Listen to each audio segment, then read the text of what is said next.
السلام عليكم ورحمة الله وبركاته.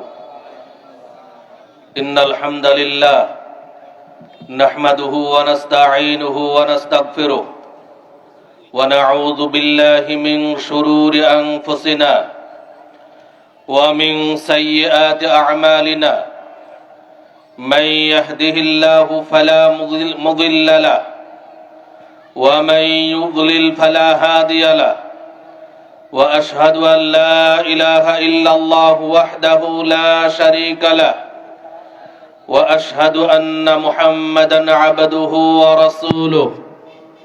يا أيها الذين آمنوا اتقوا الله حق تقاته ولا تموتن إلا وأنتم مسلمون.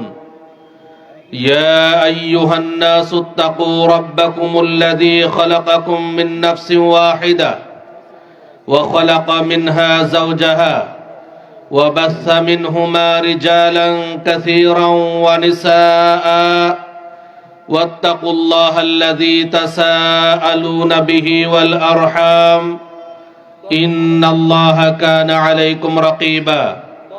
يا أيها الذين آمنوا اتقوا الله وقولوا قولا سديدا يصلح لكم أعمالكم ويغفر لكم ذنوبكم ومن يطع الله ورسوله فقد فاز فوزا عظيما. أما بعد. বাংলাদেশ আহলাদিস যুব সংঘ ২৫০০ সাংগঠনিক উপজেলা কর্তৃক আয়োজিত আজকের এই ইসলামী সম্মেলনের সম্মানিত সভাপতি, মাননীয় প্রধান অতিথি, বিশেষ অতিথিবৃন্দ, উপস্থিত উলামায়ে কেরাম, বিভিন্ন অঞ্চল থেকে আগত আহলে হাদিস আন্দোলন বাংলাদেশ এবং বাংলাদেশ আহলে হাদিস যুব সংঘের নেতৃবৃন্দ এবং আমার সামনে উপবিষ্ট অত্র অঞ্চল থেকে আগত সমাগত সুধী মণ্ডলী, পর্দার আড়ালে অবস্থানরত মা ও ভগ্নীগণ, সমস্ত প্রশংসা সেই মহান রব্বুল আলামিনের জন্য যার অশেষ মেহেরবানিতে আমরা আজকের এই ইসলামী সম্মেলনে উপস্থিত হতে পেরেছি। তাই মহান আল্লাহর শুকরিয়া স্বরূপ সবাই বলি আলহামদুলিল্লাহ। তারপর পরে বর্ষিত হোক অসংখ্য দরুদ ও সালাম প্রিয় নবী, বিশ্বনবী, রাহমাতুল্লিল আলামিন মুহাম্মদ সাল্লাল্লাহু আলাইহি ওয়াসাল্লামের প্রতি। সম্মানিত উপস্থিতি, আহলে হাদিস আন্দোলন বাংলাদেশ ও বাংলাদেশ আহলে হাদিস যুব সংঘ একটি সংস্কার ধর্মী সংগঠন। বাংলাদেশ আহলে হাদিস যুব সংঘ সর্বপ্রথম আকীদার সংস্কার চাই। কারণ আকীদাগত পার্থক্যের কারণে একজন মানুষ মুসলিম, আকীদাগত পার্থক্যের কারণে একজন মানুষ হিন্দু, আকীদাগত পার্থক্যের কারণে একজন মানুষ বৌদ্ধ, ইহুদি, খ্রিস্টান, আকীদাগত পার্থক্যের কারণে একজন মানুষ নিজেকে মুসলিম দাবি করেও শিয়া, আকীদাগত পার্থক্যের কারণেও একজন মানুষ নিজেকে মুসলিম দাবি করেও কাদিয়ানি, আকীদাগত পার্থক্যের কারণে একজন মানুষ নিজেকে মুসলিম দাবি করেও জাহমিয়া, আশআরিয়া, মাতুরিদিয়া, মুতাজিলা, বিভিন্ন দলে মতে বিভক্ত। এজন্য আহলে হাদিস আন্দোলন বাংলাদেশ, বাংলাদেশ আহলে হাদিস যুব সংঘ এদেশের মুসলিম সমাজকে, পথভ্রষ্ট মুসলিম সমাজকে একমাত্র পবিত্র কোরআন এবং সহিহ হাদিসের আলোকে সার্বিক জীবন গড়তে চায়। আহলে হাদিস আন্দোলন বাংলাদেশ, বাংলাদেশ আহলে হাদিস যুব সংঘ এদেশের মানুষকে সঠিক আকীদা শিক্ষা দিতে চাই। আহলে হাদিস আন্দোলন বাংলাদেশ আহলে হাদিস যুব সংঘের দাওয়াতের ফসলে, বাংলাদেশ আহলে হাদিস যুব সংঘের দাওয়াতের ফলে এদেশের বহু সমাজ থেকে বহু শিরক এবং বিদআত দূরীভূত হয়েছে। বাংলাদেশ আহলে হাদিস যুব সংঘ এই আকীদাকেই মূল টার্গেট গ্রহণ করেছে, তাই তাদের লক্ষ্য উদ্দেশ্যেই যোগ করে দিয়েছে নির্ভেজাল তাওহীদের প্রচার ও প্রতিষ্ঠা এবং জীবনের সর্বক্ষেত্রে কিতাব ও সুন্নাতের যথাযথ অনুসরণের মাধ্যমে আল্লাহর সন্তুষ্টি অর্জন করা, আকীদা ও আমলের সংশোধনের মাধ্যমে সমাজের সার্বিক সংস্কার সাধন আহলে হাদিস আন্দোলন বাংলাদেশের সামাজিক ও রাজনৈতিক লক্ষ্য। এখানে প্রথমে তাওহীদের সংস্কার চাই, কারণ বাংলার মানুষ নিজেদেরকে তাওহীদ পন্থী দাবি করার পরেও যখন তারা কবরের নিকটে গিয়ে সাহায্য চায়, কবরের নিকটে গিয়ে সন্তান চায়, কবরের নিকটে গিয়ে সুস্থতা কামনা করে, তখন বাংলাদেশ আহলে হাদিস যুব সংঘ দ্ব্যর্থহীন ভাষায় ঘোষণা দিয়েছে যে এগুলো শিরক, এই শিরকি আকীদার সংস্কার চাই। বাংলাদেশ আহলে হাদিস যুব সংঘের দাওয়াতের কারণে এদেশের বহু মাজার, এদেশের যত মাজার রয়েছে এই মাজারগুলো আস্তে আস্তে বন্ধের পথে। বাংলাদেশ আহলে হাদিস যুব সংঘ এদেশের মানুষের আকীদা ও আমলের সংস্কার চাই। এদেশের মানুষ যখন নিজেকে মুসলিম দাবি করেও ওয়াহদাতুল উজুদ নামক এক বিভ্রান্তিকর আকীদায় বিশ্বাসী ছিল, বর্তমানেও আছে। বাংলাদেশ আহলে হাদিস যুব সংঘের দাওয়াতের কারণে ওয়াহদাতুল উজুদ এই আকীদাটা কি, এই আকীদার কারণে মানুষ ইসলাম থেকে বের হয়ে যাচ্ছে, এটা আজকে মানুষ জানতে পারছে। শুধুমাত্র বিদআতীরা নয়, আমি যদি আমাদের আহলে হাদিস সমাজের দিকে লক্ষ্য করি, বহু আহলে হাদিস সমাজ যারা বিভিন্ন ধরনের শিরক এবং বিদআতে লিপ্ত ছিল, যাদের মধ্যে আহলে হাদিসদের কোনো চেতনা ছিল না, শুধু মনে করত যে সালাতের মধ্যে রফউল ইয়াদাইন করব, বুকের উপরে হাত বাঁধবো, সূরা ফাতিহার পরে জোরে আমিন বলবো আর পায়ে পা মিলিয়ে দাঁড়াবো, এটাই মনে হয় আহলুল হাদিস, এটাই আহলে হাদিসদের পরিচয় ছিল। কিন্তু বাংলাদেশ আহলে হাদিস যুব সংঘ এটা প্রমাণ করেছে শুধুমাত্র সালাতের নিয়ম, এই সালাতের এই সঠিক নিয়মের মাধ্যমে আহলে হাদিস হওয়া যায় না। আহলে হাদিস প্রকৃতভাবে তার আকীদায় আহলে হাদিস হতে হবে, আহলে হাদিস তার মানহাজ আহলে হাদিসের হতে হবে, তখনই সে প্রকৃত আহলে হাদিস হতে পারবে। আমরা দেখেছি এদেশের আহলে হাদিস সমাজে, এদেশের আহলে হাদিস সমাজ যারা নিজেদেরকে মুহাম্মাদি দাবি করত, মুহাম্মাদি দাবি করার পরে শবে বরাতের দিন হালুয়া রুটির হিড়িক পড়ে যেত আহলে হাদিস সমাজে। শুধু তাই নয়, বাংলাদেশের বহু আহলে হাদিস সমাজে শবে বরাতের দিন বহু বিরিয়ানি তৈরি করে সবাই দল বল বেঁধে বিরিয়ানি খাওয়ার অনুষ্ঠান করত। বিভিন্ন আহলে হাদিস অঞ্চল দিয়ে হেঁটে গেলে শবে বরাতের দিন শুধু বিরিয়ানির দুর্গন্ধ, বিরিয়ানির সুঘ্রাণ বের হতো। কিন্তু বাংলাদেশ আহলে হাদিস যুব সংঘের দাওয়াতের ফলে আজকে আলহামদুলিল্লাহ আহলে হাদিস সমাজ এটা বুঝতে শিখেছে শবে বরাত এটা কোনো সুন্নাতে আমল নয়, এটা একটা বিদআত, এই বিদআত বর্জন করতে হবে। এই জন্য আজকে কমপক্ষে আহলে হাদিস সমাজ থেকে এই বিদআত দূরীভূত হয়েছে। এমনকি বহু মাযহাব, বহু বিদআতি সমাজ থেকে এই ধরনের বিদআত দূরীভূত হয়েছে। আমরা দেখেছি আহলে হাদিস সমাজে, বহু আহলে হাদিস সমাজে 40 আর খাবার খেতে দেখেছি। মানুষ মারা গেছে 40 দিনে খাবার, মানুষ মারা গেলে 4 দিনে একটা অনুষ্ঠান, এগুলো আহলে হাদিস সমাজেই হতো। এবং এই আহলে হাদিস বিভিন্ন মাদ্রাসা থেকে ছাত্রদেরকে মানুষ মারা গেলে কোরআন খতম দেওয়ার জন্য পাঠানো হতো। এবং এই আহলে হাদিস মাদ্রাসাগুলোর ছাত্রদের পকেট ভরতো, তারা ভালো ভালো খেয়ে আসতো। এবং এই সমস্ত মাদ্রাসার মুহতামিমরা তারাই কিন্তু এই ধরনের অনুষ্ঠানে যোগ দিত এবং তারা কিছু টাকা পয়সা নিয়ে আসতো।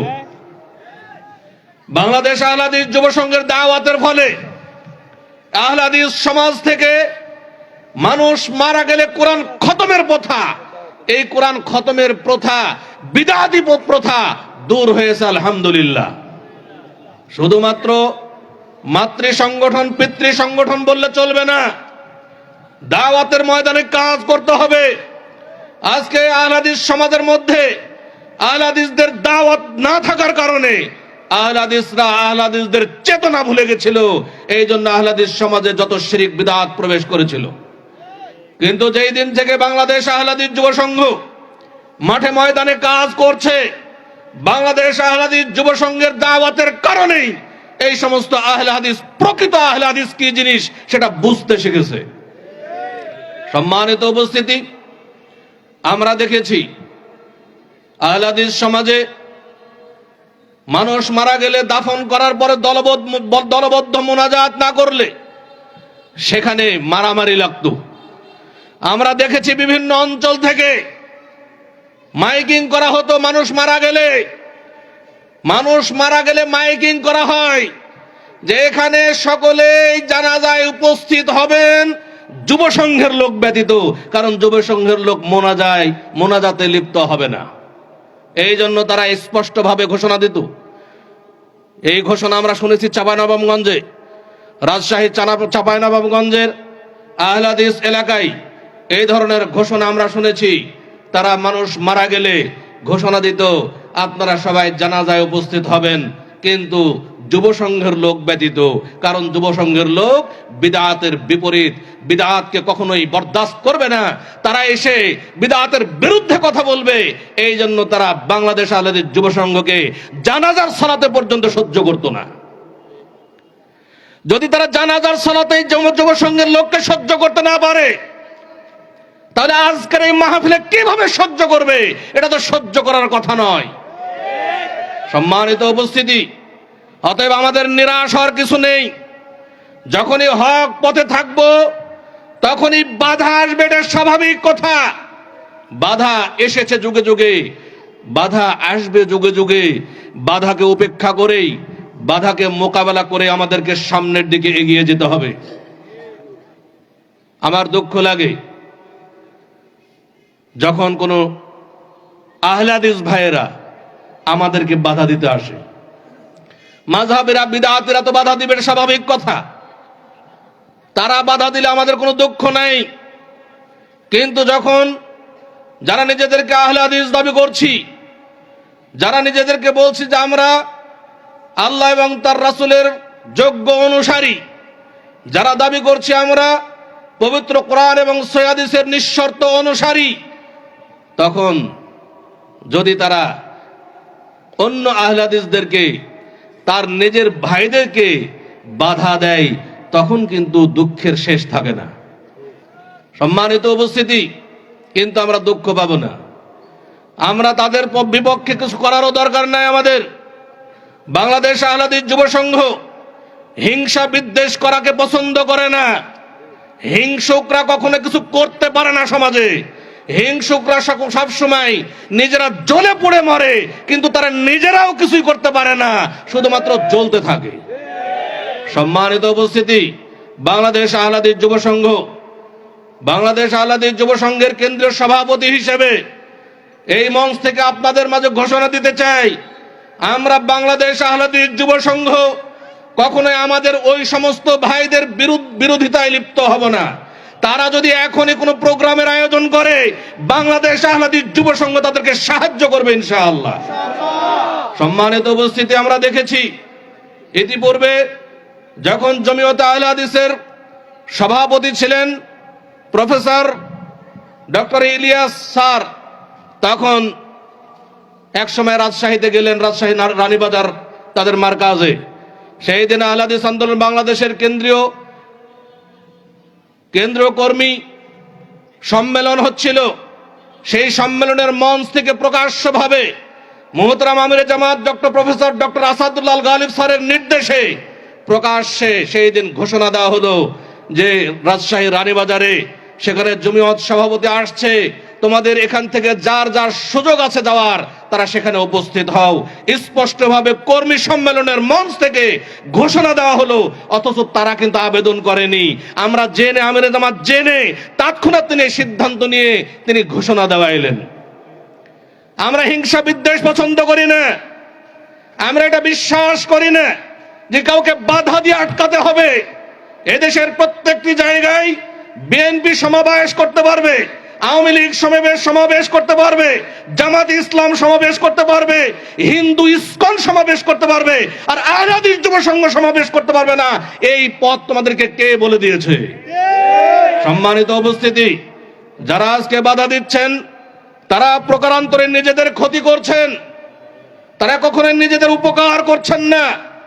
আমি জমিয়ত সভাপতি ডক্টর আব্দুল্লাহ ফারুক সাহেব অত্যন্ত আমার শ্রদ্ধাভাজন মানুষ, আমি তাকে অত্যন্ত বেশি শ্রদ্ধা করি, আমি তাকে অত্যন্ত ভালো মানুষ হিসেবে জানি। আমি বিশ্বাস করি তিনি হয়তোবা শুনলে এটার প্রতিবাদ করতেন, এটা বাধা দিতেন না, এটা আমার বিশ্বাস। আমি এই মঞ্চ থেকে ঘোষণা দিতে চাই, আমি জমিয়ত সভাপতির উদ্দেশ্যে বলতে চাই, আপনাদের কিছু কর্মীর কারণে, কিছু দায়িত্বশীলদের কারণে জমিয়ত এবং সুববানের একটা বদনাম হচ্ছে। এই সমস্ত যারা এই কাজগুলো করছে, যুব সংঘকে বাধা দেওয়ার চেষ্টা করছে, তাদেরকে আপনারা কন্ট্রোল করুন। আজ থেকে কয়েকদিন আগেই জমিয়ত সভাপতি ডক্টর আব্দুল্লাহ ফারুক হাফিজাহুল্লাহ তিনি আমাদের রাজশাহী আল মারকাজুল ইসলামিয়া সালাফির একেবারেই পার্শ্বে তিনি প্রোগ্রাম করে আসলেন। একেবারেই পার্শ্বে বলতে কোয়ার্টার কিলোমিটারও হবে না, একদম তার আওয়াজ সম্পূর্ণ আমাদের মারকাজে আসছে। আব্দুল্লাহ ফারুক সাহেবকে আমি বলবো যে আপনি কি বলতে পারবেন, আপনি কি শুনেছেন যে সেখানে গিয়ে আহলে হাদিস আন্দোলন বাংলাদেশ আহলে হাদিস যুব সংঘ আপনার যাওয়ার ব্যাপারে একটা শব্দ উচ্চারণ করেছে? এই ধরনের কথা আপনার কানে এসেছে, এটা আপনি যদি বলতে পারেন তাহলে এখানে আমরা তওবা করে দেব ইনশাআল্লাহ। সম্মানিত উপস্থিতি, আমরা কখনোই বাধা দেওয়াতে বিশ্বাস করি না। আহলে হাদিস আন্দোলন বাংলাদেশ আহলে হাদিস যুব সংঘ সবসময় সকল আহলে হাদিসদেরকে নিজের ভাই মনে করে এবং সবসময় সকলকে সম্মান করে। আমরা তাদেরকে কখনো অসম্মান করি না, এখনো করি না। কিন্তু অল্প কিছু সংখ্যক মানুষের দ্বারা এগুলো অপকর্ম হচ্ছে। আমি সকলকেই বলবো, যারা দায়িত্বশীল আছি, যারা আহলে হাদিস, পুরা আহলে হাদিস জামাতের যারা নেতৃত্ব দিচ্ছি, তারা যেন এই বিষয়গুলো আমাদের নজরে নিয়ে আসি, আমাদের দৃষ্টিতে নিয়ে আসি এবং এই সমস্ত লোকদেরকে কন্ট্রোল করি, না হলে আহলে হাদিস জামাতের বদনাম হচ্ছে। সম্মানিত উপস্থিতি, আমি আপনাদেরকে যেটা বলতে চাই, যখনই আমরা সঠিক পথে থাকব তখন বাধা আসবে, এটাই স্বাভাবিক। আমাদের যে বাধা আসছে এটা প্রমাণ করে যে আমরা সঠিক পথে আছি। যদি সঠিক পথে না থাকতাম, যদি গোল আলু হয়ে যেতাম, যদি যেদিকে পানি পড়ে সেদিকে ছাতা ধরা মানুষ হতাম, তাহলে আমাদের বিরুদ্ধে বাধা আসতো না। যখন বাধায় আসছে তখন আমাদেরকে ভালো লাগে যে আলহামদুলিল্লাহ আমরা হয়তো সঠিক কথা বলছি, সঠিক পথে চলছি, এই জন্যই বাধা আসছে। কিন্তু মনে রাখতে হবে, বাধা দিয়ে ঠেকিয়ে রাখা সম্ভব নয়। কেউ কাউকে বাধা দিয়ে ঠেকিয়ে রাখতে পারে না, পারবেও না ইনশাআল্লাহ। বাংলাদেশ আহলে হাদিস যুব সংঘকে যত বাধা দিবে তত দ্রুত গতিতে এগিয়ে যাবে ইনশাআল্লাহ। আজকে বাধা দিয়েছে বলেই আরো প্রোগ্রাম সুন্দর হচ্ছে। হয়তোবা বাধা না দিলে এত সুন্দর হতো না। আমরা দেখেছি গত 7 তারিখে আপনাদের এই অঞ্চলে আরো একটা প্রোগ্রাম ছিল। সেই প্রোগ্রাম এই পার্শ্ববর্তী অঞ্চলেই টেকের হাট, যেখানে মুহতারাম আমিরে জামাত টেকপাড়া গ্রামে, যেখানে একটা শুধুমাত্র একটা সমাবেশ, যুব সমাবেশ ছিল, মানে ছোট্টখাটো, খুব বড়ও নয়। সকালে এক ভাইয়ের বাড়িতে নাস্তার দাওয়াতে সেখানে আসা হয়েছিল, যেখানে জগৎ বিখ্যাত আলেমে দিন মোহতারাম আমির জামাত professor doctor Asadullah Ghalib sir, যিনি আহলে হাদিস জামাতের সবচেয়ে প্রবীণ নেতা, তিনি যখন আসছেন তখন তার প্রোগ্রামকে বানচাল করা হলো। যারা এই প্রোগ্রামকে বানচাল করলো, আপনারাই বলেন তো যে এরা কি খুব ভালো কাজ করেছে না খারাপ কাজ করেছে? এটা মানুষের বিবেক বলবে। কিন্তু আজকে যারা বুখারী পড়াচ্ছে, যারা মুসলিম পড়াচ্ছে, যারা জনগণের সামনে বুখারীর দার্স দেয়, যারা জনগণের সামনে হিংসার বিরুদ্ধে কথা বলে, যারা জনগণের সামনে অহংকারের বিরুদ্ধে কথা বলে, যারা জনগণের সামনে বিদ্বেষের বিরুদ্ধে কথা বলে, তারাই হিংসা বিদ্বেষে লিপ্ত হলে সাধারণ জনগণ যাবে কোথায়? সম্মানিত উপস্থিতি, আমরা বিবেকবান মানুষ, আমাদেরকে এগুলো বুঝতে হবে। আমরা কেউ অজ্ঞ নই, আমরা কেউ জাহেল নই, আমরা কেউ পাগল নই, আমরা এগুলো বুঝি কোথায় থেকে কি হচ্ছে। কিন্তু আমরা সচেতন থাকতে হবে, আমাদের সতর্ক থাকতে হবে। বাংলাদেশ আহলে হাদিস যুব সংঘ কখনোই কোনো বাতিলের সাথে আপোষ করে না, করবেও না ইনশাআল্লাহ। বাংলাদেশ আহলে হাদিস যুব সংঘ এই দেশের বুকে একমাত্র হকপন্থী সংগঠন যারা এক সেকেন্ডের জন্য কোনো বাতিলের সাথে আপোষ করেওনি, কিয়ামত পর্যন্ত কখনোই এক সেকেন্ডের জন্য কোনো বাতিলের সাথে আপোষ করবে না ইনশাআল্লাহ। এদেশের বুকে যখন বিভিন্ন ভ্রান্ত মতবাদের জন্ম নিল, যখন এদেশে প্রথম জঙ্গিবাদের জন্ম নিল, এই বাংলাদেশ আহলে হাদিস যুব সংঘ, আহলে হাদিস আন্দোলন বাংলাদেশ সর্বপ্রথম এই জঙ্গিবাদের বিরুদ্ধে কথা বলেছিল এবং জঙ্গিবাদের বিরুদ্ধে ফতোয়া দিয়েছিল। তখন কিন্তু অন্য কোন আহলে হাদিসরা সে কথা বলে নাই। কিন্তু যেহেতু হক পথে আছে, যেহেতু হকের বিরুদ্ধে যায় না, যেহেতু বাংলাদেশ আহলে হাদিস যুব সংঘকে টাকা দিয়ে কিনে নেওয়া যায় না, যেহেতু বাংলাদেশ আহলে হাদিস যুব সংঘকে ক্ষমতার লোভ দেখানো যায় না, সেহেতু বাংলাদেশ আহলে হাদিস যুব সংঘকে, আহলে হাদিস আন্দোলন বাংলাদেশকে নস্যাৎ করার জন্য, পৃথিবীর বুক থেকে মিটিয়ে দেওয়ার জন্য এই জঙ্গিবাদের অপরাধেই মোহতারাম আমিনে জামাতকে গ্রেফতার করা হয়েছে। 3 বছর 6 মাস 6 দিন জেল খাটানো হয়েছে, মোহতারাম আমিনে জামাতকে অপরন্ত কষ্ট দেওয়া হয়েছে। এটা কিন্তু হক পথে টিকে থাকার কারণে। কিন্তু আল্লাহর অশেষ রহমতে বাংলাদেশ আহলে হাদিস যুব সংঘ নির্দোষ প্রমাণ হয়েছে। মোহতারাম আমিনে জামাতের বিরুদ্ধে যত মামলা হয়েছিল, সেই মামলাগুলো থেকে বেকসুর খালাস পেয়েছেন এবং সারা বিশ্ব চিনেছে যে বাংলাদেশ আহলে হাদিস যুব সংঘ কখনোই বাতিলের সাথে আপোষ করে না, কখনোই চরমপন্থার সাথে আপোষ করে না। অথচ আজকে আমাদের নামে আবারও অপবাদ হচ্ছে আমরা নাকি চরমপন্থী দল। সম্মানিত উপস্থিতি, যারা আমাদেরকে চরমপন্থী দল বলছেন তাদেরকে বলবো, কই আপনাদের বক্তব্য, কই আপনাদের লিখনি চরমপন্থার বিরুদ্ধে? চরমপন্থার বিরুদ্ধে যদি বক্তৃতা পাওয়া যায় আহলে হাদিস আন্দোলনের পক্ষ থেকে পাওয়া যাবে, চরমপন্থার বিরুদ্ধে যদি লিখনি পাওয়া যায় তো আহলে হাদিস আন্দোলনের পক্ষ থেকে লিখনি পাওয়া যাবে। অন্য কারো পক্ষ থেকে এই সাহসী হয়নি যে তারা লিখবে। সম্মানিত উপস্থিতি, আজকে বিভিন্ন মতবাদের জন্ম হচ্ছে। একদল মানুষ যারা সালাতের মধ্যে রফউল ইয়াদাইন করছে, বুকের উপরে হাত বাঁধছে, জোরে আমিন বলছে, আবার বলছে যে হাদিস মানার দরকার নাই, শুধু কোরআন মানলেই যথেষ্ট। আলহামদুলিল্লাহ, এর বিরুদ্ধেও বাংলাদেশ আহলে হাদিস যুব সংঘ, আহলে হাদিস আন্দোলন বাংলাদেশ সর্বপ্রথম কথা বলেছে এবং তাদের বিরুদ্ধে লিখেছে। এখন তার লেখনীও আমাদের মাঝে প্রকাশ হয়েছে। আজকের এই মাহফিলের, আজকের এই সম্মেলনের যিনি প্রধান অতিথি, মোহতারাম আমিরে জামাতের জ্যেষ্ঠ পুত্র ডক্টর আহমদ আব্দুল্লাহ আস-সাকিব হাফিজাহুল্লাহ, তিনি আপনাদের সামনে উপস্থিত হয়েছেন। তিনি আপনাদের সামনে কিছুক্ষণের মধ্যে উপস্থিত হবেন। তার পক্ষ থেকেই হাদিস অস্বীকারীদের সংশয় নিরসন এই মর্মে একটা কিতাব লিখিত হয়েছে আপনাদের মাঝে। এটা অনেকের কাছে আছে, সংরক্ষণ করার, সংগ্রহ করার চেষ্টা করবেন ইনশাআল্লাহ। সম্মানিত উপস্থিতি, আমি বলছিলাম যখনই আমরা হক পথে থাকব তখন আমাদের বাধা আসবে চারটি বাধা। প্রথম বাধা আসবে পরিবার থেকে। আমাদের এই সম্মেলন বাস্তবায়ন করতে গিয়েও কারো পরিবার থেকেও বাধা এসেছে, তার পরিবার থেকে ঘরে তালা লাগিয়ে তাকে বের করা হয়েছে পর্যন্ত এই আজকের এই সম্মেলনকে কেন্দ্র করেই। পারিবারিক বাধা, যেমন ভাবে ইব্রাহিম আলাইহিস সালাতু ওয়াস সালাম বাধার সম্মুখীন হয়েছিলেন।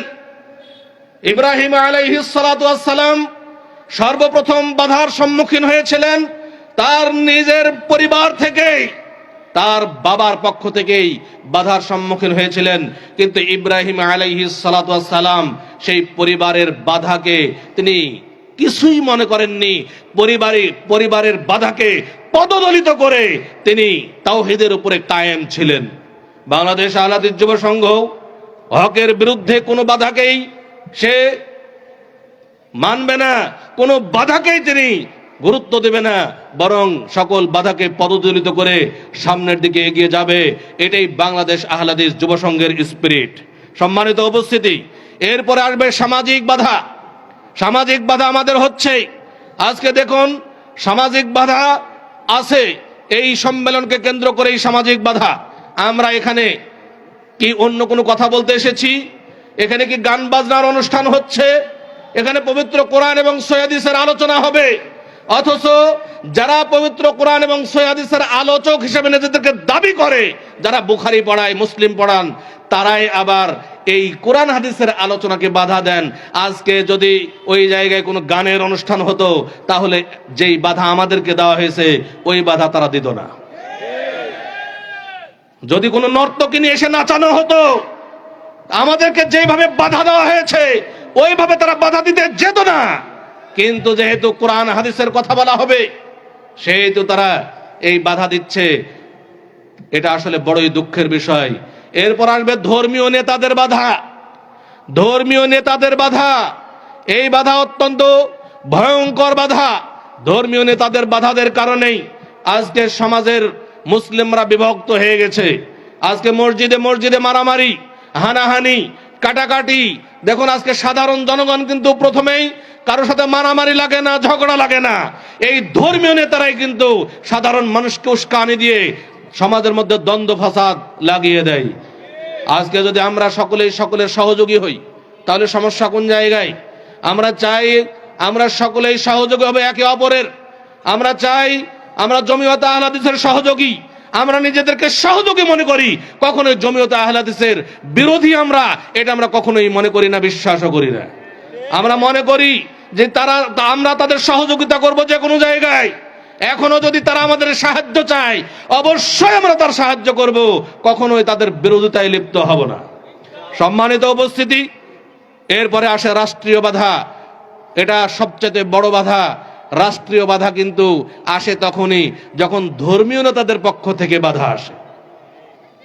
মোহতারাম আমিরে জামাতকে জেল খাটতে হয়েছে, এটা শুধু রাষ্ট্রীয় বাধার কারণে নয়। ধর্মীয় নেতারাই ষড়যন্ত্র করে রাষ্ট্রকে বুঝিয়েছে যে ইনি হলেন জঙ্গি, একে বন্ধ করতে হবে। কারণ তাদের টার্গেট হলো, যেহেতু বাংলাদেশ আহলে হাদিস যুব সংঘ, আহলে হাদিস আন্দোলন বাংলাদেশ একমাত্র হকের উপরে টিকে আছে, এরা যদি টিকে থাকে তাহলে আমাদের অস্তিত্ব থাকবে না। অতএব এদেরকে আগে নস্যাৎ করতে হবে, ধ্বংস করতে হবে। সম্মানিত উপস্থিতি, এই ষড়যন্ত্রগুলো মোকাবেলা করেই আমাদের সামনের দিকে এগিয়ে যেতে হবে। এই সমস্ত বিষয় মোকাবেলা করেছিলেন নবী রাসূলগণ। ইব্রাহিম আলাইহিস সালাতু ওয়াস সালাম সকল বাধা উপেক্ষা করে তিনি হকের উপর কায়েম থাকলেন। নবী মুহাম্মদ সাল্লাল্লাহু আলাইহি ওয়াসাল্লাম তিনি হকের উপর টিকে থেকেছেন। তার নিজের পরিবারের বাধা, সামাজিক বাধা, ধর্মীয় নেতাদের বাধা, সব বাধাকে উপেক্ষা করে তিনি হকের উপরে টিকে ছিলেন। একদা নবী মুহাম্মদ সাল্লাল্লাহু আলাইহি ওয়াসাল্লাম তিনি মক্কার অনতি দূরে জাওরা নামক বাজার দিয়ে হাঁটছেন, আর তিনি দাওয়াত দিচ্ছেন, তাওহীদের দাওয়াত। তিনি বলছেন, কুলু লা ইলাহা ইল্লাল্লাহ তুফলিহু। হে মানব সমাজ, তোমরা বলো যে এক আল্লাহ ছাড়া কোনো সত্য ইলাহ নাই, তাহলে তোমরা সফল কাম হবে। তার পিছে পিছে তার নিজের চাচা আবু লাহাব রাসূলুল্লাহ সাল্লাল্লাহু আলাইহি ওয়াসাল্লামের পায়ে পাথর মারছে, আর লোকজনকে উদ্দেশ্য করে বলছে, আইয়ুহান নাস লা তুতিউহু ফাইন্নাহু কাযযাব। হে মানব জাতি, তোমরা এই মোহাম্মদকে অনুসরণ করে না, কারণ মোহাম্মদ মিথ্যাবাদী। এটা কিন্তু দূরের কোনো লোক করেনি, তার নিজের পরিবারের লোক, তার নিজের বংশের লোক, তারাই কিন্তু তাকে হক পথে বাধা দিয়েছে, হক পথে চলতে বাধা দিয়েছে। আজকেও যদি আমরা হক পথে চলতে চাই, হকের উপরে টিকে থাকতে চাই, তাহলে আমাদের নিজের পরিবারের লোক আমাদেরকে বাধা দিবে, আমাদের সমাজের লোক আমাদেরকে বাধা দিবে। কিন্তু আমরা বাধা দিলেই কি হক পথ থেকে দূরে চলে যাব? কখনোই নয়। আমরা হক পথ ছাড়তে রাজি নই। বাংলাদেশ আহলে হাদিস যুব সংঘের প্রত্যেকটি কর্মী হকের উপর অটল থাকার জন্য নিজের জীবন বিলিয়ে দিবে, কিন্তু হক পথ থেকে কখনোই সরে দাঁড়াবে না ইনশাআল্লাহ। সম্মানিত উপস্থিতি, এরপরে আমরা যদি সাহাবায়ে কেরামকে দেখি, সাহাবায়ে কেরাম কত কষ্ট সহ্য করেছেন, তাদেরকে নির্মমভাবে হত্যা করেছে। বেলাল রাদিয়াল্লাহু তাআলা আনহুর কাহিনী আমরা জানি। তার বুকের উপরে পাথর তুলে দিয়ে গরম পানির উপরে তাকে কত কষ্ট দেওয়া হয়েছে, কিন্তু তিনি তাওহীদ থেকে দূরে যান নাই। তিনি সবসময় বলছেন আহাদ আহাদ। তিনি কখনোই তাওহীদের বাণী ছেড়ে দেন নাই, তার মুখ দিয়ে সবসময় তাওহীদের বাণী। আজকেও যদি বাংলাদেশ আহলে হাদিস যুব সংঘকে দমানোর জন্য যত নির্যাতনই করা হোক না কেন, বাংলাদেশ আহলে হাদিস যুব সংঘের প্রত্যেকটি কর্মী অবশ্যই অবশ্যই হকের উপরে টিকে থাকবে। একটা মুহূর্তের জন্য তাদের সাথে সম্পর্ক ঠিক রাখবে না, তাদের সাথে আপোষ করবে না ইনশাআল্লাহ। সম্মানিত উপস্থিতি, আমরা যদি নবী মুহাম্মদ সাল্লাল্লাহু আলাইহি ওয়াসাল্লাম সাহাবায়ে কেরামের ইতিহাস ভালোভাবে জানি, তাহলে এগুলো আমাদের কাছে কোনো কিছু মনে হবে না। আমরা বেশি বেশি একটু লেখাপড়া করার চেষ্টা করি, আমরা বেশি করে লেখাপড়া করার চেষ্টা করি। নবী মুহাম্মদ সাল্লাল্লাহু আলাইহি ওয়াসাল্লাম যদি এত কষ্ট করতে পারেন হক পথে টিকে থাকার জন্য, সাহাবায়ে কেরাম যদি এত কষ্ট সহ্য করতে পারেন হক পথে টিকে থাকার জন্য, তাহলে আমরা বাংলাদেশ আহলে হাদিস যুব সংঘের কর্মীরা কেন আমরা এই সহ্য করতে পারবো না? অবশ্যই পারবো ইনশাআল্লাহ। এই আত্মবিশ্বাস আমাদের আছে। আমাদের জেল জুলুমের ভয় দেখাবেন না, আমাদের মৃত্যুর ভয় দেখাবেন না, আমাদের মারের ভয় দেখাবেন না। আমরা মার খাওয়ার জন্য প্রস্তুত আছি, আমরা আমাদের রক্ত ঝরানোর জন্য প্রস্তুত আছি, কিন্তু বাতিলের সাথে আপোষ করব না ইনশাআল্লাহ। সম্মানিত উপস্থিতি, বাংলাদেশ আহলে হাদিস যুব সংঘকে জানার চেষ্টা করুন, বুঝার চেষ্টা করুন, দূর থেকে কমেন্ট করবেন না। আমরা অনেকেই না বুঝে না শুনে দূর থেকে অনেক কথাই বলি, অনেক বদনাম করি। আপনাদের কাছে অনুরোধ, একটু আপনাদেরকে বলবো যে আপনারা আসুন আমাদের কাছে, আমাদের সম্পর্কে জানুন, আমাদের লেখা পড়ুন। মোহতারাম আমিরে জামাত মোটামুটি প্রায় 85টি বই লিখে ফেলেছেন। সেই 85টি বই আপনারা পড়ুন। এই আহলে হাদিস জামাত আজকে আসলে মোহতারাম আমিরে জামাতকে চিনতে পারেনি। একটা কথা আছে, দাঁত থাকতে মানুষ দাঁতের মর্যাদা বুঝে না, দাঁত যখন নষ্ট হয়ে যায় তখন বুঝে যে দাঁতের কি মর্যাদা ছিল। আজকে যদি এই আহলে হাদিস জামাত থেকে মোহতারাম আমিরে জামাতের মতো একজন বিজ্ঞ আলেমে দ্বীন, বিজ্ঞ সংগঠক, একজন মুহাক্কিক আলেম আজকে যদি আমাদের মাঝ থেকে বিদায় নেন, তাহলে আহলে হাদিস জামাত তার শূন্যতা উপলব্ধি করবে, কিন্তু মৃত্যুর আগে মানুষ করবে না। কারণ মানুষ খুব নাশকর বান্দা, মানুষ শুকরিয়া আদায় করতে জানে না, মানুষ শুধু বিরোধিতা করতে জানে, মানুষ শুধু বদনাম করতে জানে, মানুষ শুধু হিংসা করতে জানে, মানুষ শত্রুতা করতে জানে, বিদ্বেষ পোষণ করতে জানে, কিন্তু মানুষ আসলেই ভালো কিছু করতে জানে না। আর এই জন্য তারা ভালো কিছু করতেও পারে না, সমাজের জন্য উপকারী হতেও পারে না। সম্মানিত উপস্থিতি, আমরা সবসময় সমাজের জন্য উপকারী হব। সমাজের মানুষ যেন আমাদের দ্বারা কষ্ট না পায়, তারা যেন আমাদেরকে ভালোভাবে গ্রহণ করে। আমাদের আখলাক, আমাদের আচরণ এত সুন্দর হবে যে সমাজের মানুষ গ্রহণ করবে। কিন্তু মানুষ যদি আমার আখলাক আচরণে কষ্ট পায়, মানুষ কিন্তু আমাদেরকে ছুড়ে ফেলবে। বাংলাদেশ আহলে হাদিস যুব সংঘের প্রত্যেকটা কর্মীকে উদ্দেশ্য করে বলবো, আমাদের আখলাক রাসূল সাল্লাল্লাহু আলাইহি ওয়াসাল্লামের আখলাক তৈরি করি। কারণ আল্লাহ তাআলা বলছেন, লাকাদ কানা লাকুম ফি রাসূলিল্লাহি উসওয়াতুন হাসানা, তোমাদের জন্য তোমাদের রাসূল সাল্লাল্লাহু আলাইহি ওয়াসাল্লামের মধ্যে রয়েছে উত্তম আদর্শ। আচ্ছা, রাসূল সাল্লাল্লাহু আলাইহি ওয়াসাল্লামের আদর্শ কি কোরআন হাদিসের মাহফিলকে বাধা দেওয়া ছিল? রাসূল সাল্লাল্লাহু আলাইহি ওয়াসাল্লামের আদর্শ কি হিংসা ছিল? রাসূল সাল্লাল্লাহু আলাইহি ওয়াসাল্লামের আদেশ কি শত্রুতা ছিল? রাসূলুল্লাহ সাল্লাল্লাহু আলাইহি ওয়াসাল্লাম কখনোই কারো প্রতিশোধ পর্যন্ত নেন নাই। কত মানুষ কত কষ্ট দিয়েছে, তার প্রতিশোধ নেন নাই। আমরা প্রতিশোধ নিতে চাই না, আমরা কারো প্রতিশোধ নিতে চাই না। রাসূলুল্লাহ সাল্লাল্লাহু আলাইহি ওয়াসাল্লামকে তায়েফের ময়দানে পাথর মেরে রক্তাক্ত করে ফেলা হয়েছে, তার জুতা রক্তে পায়ের সাথে আটকে গেছে। পাহাড়ের ফেরেশতারা রাসূল সাল্লাল্লাহু আলাইহি ওয়াসাল্লামের কাছে আগমন করলো। রাসূল সাল্লাল্লাহু আলাইহি ওয়াসাল্লামকে বললেন যে, হে আল্লাহর রাসূল, আপনি অনুমতি দিন, আমরা তাদেরকে পাহাড় দিয়ে পিষে মেরে ফেলি। রাসূলুল্লাহ সাল্লাল্লাহু আলাইহি ওয়াসাল্লাম চাইলে প্রতিশোধ নিতে পারতেন, কিন্তু প্রতিশোধ কি নিয়েছিলেন? নেন নাই, প্রতিশোধ নেন নাই। আমরা প্রতিশোধ নেওয়াতে বিশ্বাসী নই। আমরা বিশ্বাসী যারা আমাদেরকে বাধা দিচ্ছে তারাই ইনশাআল্লাহ আমাদের পক্ষে কাজ করবে। এক সময় ওমর ইবনুল খাত্তাব রাদিয়াল্লাহু তাআলা আনহুর মতো মানুষ, যারা ইসলামের বিপক্ষে যার তরবারি কাজ করেছে, তারপরে আল্লাহ যখন তাকে হেদায়েত করেছেন, তখন কিন্তু ওই ওমর রাদিয়াল্লাহু তাআলা আনহু ইসলামের পক্ষে কাজ করেছে। তার তরবারি ইসলামের পক্ষে কাজ করেছে। ইসলামকে টিকিয়ে রাখার জন্য তার তরবারি কাফেরদের বিরুদ্ধে জিহাদে লিপ্ত হয়েছে। সম্মানিত উপস্থিতি, আমাদের বিশ্বাস এইটাই। আমরা কাউকে প্রতিপক্ষ ভাবছি না, আমরা কারো প্রতিশোধ নিতেও চাই না। আমরা চাই আল্লাহ সবাইকে আমাদের হেদায়েত করুন। আমাদের মধ্যে যদি কোনো ভুল থাকে, আল্লাহর কাছে আমরা আমাদের হেদায়েত আগে কামনা করব। আল্লাহ, তুমি আমাদের ভুলকে সংশোধন করার তৌফিক দাও। এরপর যে সমস্ত ভাইয়েরা আমাদের সম্পর্কে না জেনে ভুলে লিপ্ত হচ্ছে, আমরা চাই যে তারা এই সমস্ত বাধা, হিংসা, বিদ্বেষ করে তারা যেন জাহান্নামে না যান। আমরা চাই যে তারা জান্নাতে প্রবেশ করুক। আমরা চাই সকল মুমিনকে, সকল মানুষকে নিয়ে জান্নাতে যেতে। অতএব যারা হিংসা বিদ্বেষে লিপ্ত হচ্ছেন, তাদের উদ্দেশ্যে বলবো, জাহান্নাম যেন আপনার না হয়। আপনি হিংসা বিদ্বেষ পরিহার করে আপনার জান্নাতের পথ সহজ করুন। সম্মানিত উপস্থিতি, আমি আর কথা বাড়াইতে চাচ্ছি না। আমি পরিশেষে আপনাদের সামনে এতটুকুই মেসেজ দিব যে আমরা আহলে হাদিস আন্দোলন বাংলাদেশ কি চাই, কেন চাই, কিভাবে চাই, বিষয়গুলো বোঝার চেষ্টা করব। একটু লেখাপড়া করব, জানবো।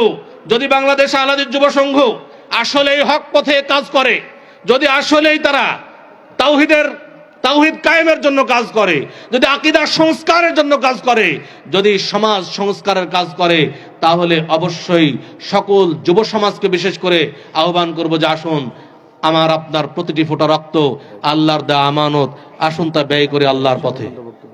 আসেনি? ও আগে বলবেন না। সম্মানিত উপস্থিতি, যেটা বলছিলাম, এই বাংলার বুকে আমাদের কাজ করে যেতে হবে। আজকে যদিও আমরা নিজেদেরকে সবাই মুসলিম দাবি করছি, কিন্তু আমাদের মধ্যে কয়জন প্রকৃত মুসলিম আছি, আসলে কয়জন প্রকৃত মুসলিম আছে এটা হিসাব করে পাবেন না। ইল্লা মাশাআল্লাহ।